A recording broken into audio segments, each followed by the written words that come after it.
Sapagkat sinasabi ko sa inyo na isinugo ng Diyos si Kristo para maglingkod sa mga Hudyo at para ipakita na ang Diyos ay tapat sa pagtupad ng kanyang mga pangako sa kanilang mga ninuno.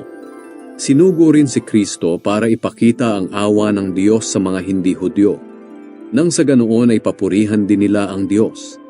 Ayon nga sa kasulatan, pasasalamatan kita sa piling ng mga hindi Hudyo, at aawit ako ng mga papuri sa iyo.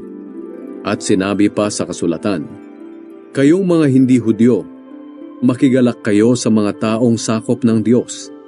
At sinabi pa, kayong lahat ng mga hindi Hudyo, purihin ninyo ang Panginoon. Kayong lahat, purihin siya.